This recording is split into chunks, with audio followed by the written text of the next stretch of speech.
Hi there, so it's effectively where the acre of Paulownia is going to go. It's quite an attractive meadow, to be honest. It's got the oak trees and I've got to grow 300 trees, and I came up with this, what I think is quite a good idea. So I can't grow the trees, 300 trees, to the right size without having a half decent greenhousing facility, and I haven't got money to go and buy one, so I'm creating one. I'm going to make a big wooden frame greenhouse, and it's going to be structurally sound, so a proper robust structure, 5x2 timber that I've got left over from doing the barn conversion. And basically once that structure's complete and it's wrapped in polythene, I'll be able to plant all my trees out into it, bring them on to a certain height, get them weather hardy, and then plant them out into this acre. And then what I'm going to do, I'm then going to use the greenhouse and convert it into a glamping pod, which sounds really crazy, I know, but by the time we've finished, it's brilliant. It's going to be a structure, and then we'll wrap what we need around it to make it look great, and obviously then put in the kitchen and a bath, etc, etc, and it's going to be fantastic because this is going to be a whole acre of Paulownia behind me. We've got a beautiful pond here that we're going to make bigger. It's going to be quite sheltered. The sun is on it the whole day, and it's going to be brilliant. So we're going to have a greenhouse, we're going to grow 300 trees, we're going to plant the trees out, and then we're going to use the greenhouse as a glamping pod. That'll explain when you see it why it's built like a like it would withstand a hurricane. So there we go.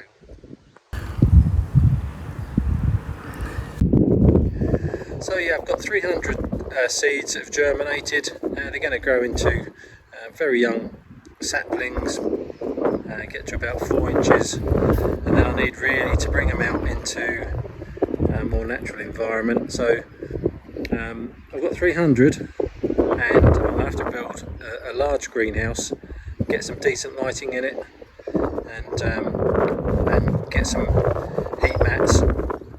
See if we can really push these saplings on from 4 inches up to 2 or 3 feet.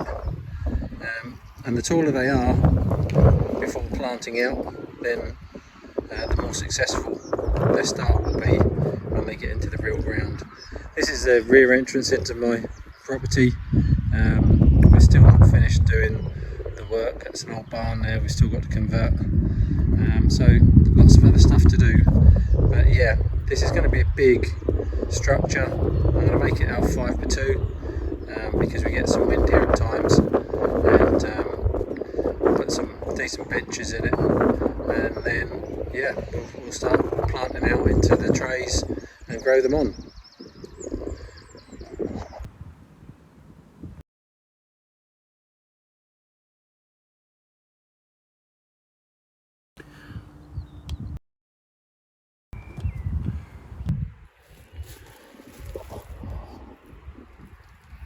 So what I'm doing here is I'm building a large greenhouse, a grow house if you like, and this is where I'm going to move the Paulownia plants out to, and grow them on and let them acclimatise a bit, let the stems get stronger, and hopefully grow up to a foot or more. So it's going to be quite big.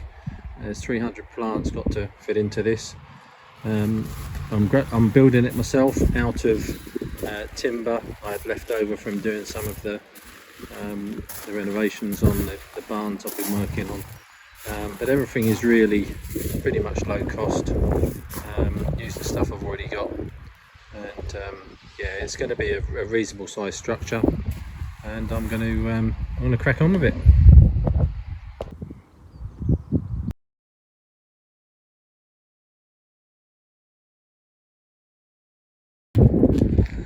So this morning, back on building the greenhouse, I've managed to blag a casement window there. Got no sill on it, so I'll have to sort that out, and also a door, which will do externally, quite heavy, solid wood. So, and here we are at the moment with the frame. Now, one of the problems we have doing something like this by yourself is that some things are really awkward. I mean, it was really awkward to stand up the two sides, had to create a little kind of device to hold them up and lift them and etc. The next problem I've got is that window there is going into this square opening here, and I have to, it's quite heavy, I'm by myself, I've got to lift it up, and I've got to lift it onto here so it fits in there nice and snug. But the problem is, how do you lift it up and prevent it from dropping right through?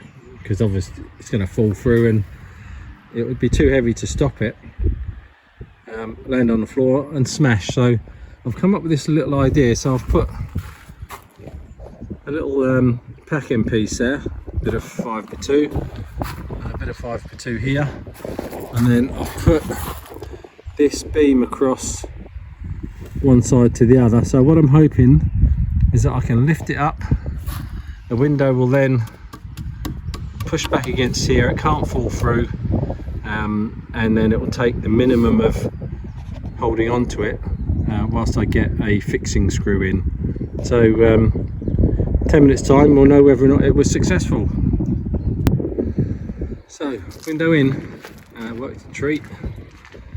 Biggest problem I had actually was it was bloody heavy, so that got my breath back. So what I had to do was put it on the wheelbarrow and drop it back so it just got onto that crossbar, kick the wheelbarrow out of the way and slide it up and slide it into place using the crossbar to stop it falling through. So that worked a treat. I can now take, I've screwed the window in, I can now take this bit of mechanics off at the back.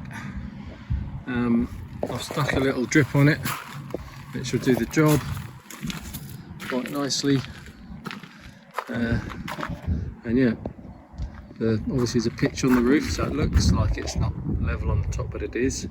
I'll put a crossbar on there in a minute, and yeah, job done. Thank you, great. Spring now, well and truly on its way. It's been very breezy for a few days. I haven't had as much time to spend on the greenhouse build as I wanted, but I'm on it today, and we've had quite a few windy days, so it's probably best that I didn't wrap it in polythene and might have found it down the bottom of the garden before I'd got a chance to fix it down properly. So let's have a look at where we are, and then we can see what's got to be done next. So yeah, probably about 75% built now. The recent stuff I've been doing is putting in additional vertical studs here.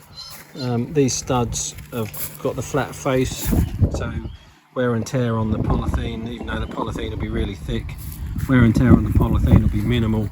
But also you don't want great big gaps and spans of timber missing and leaving the polythene just to rattle around in the wind, because it won't last long. It's, you know, this is a cheap build in many ways. The frame is wood I already had.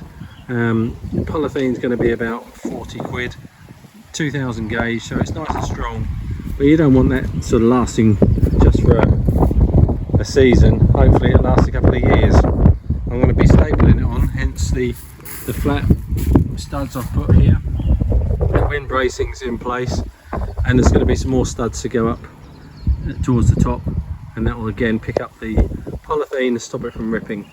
The last part was going to be the roof. Once that's all done, the polythene will be here and we'll wrap it up.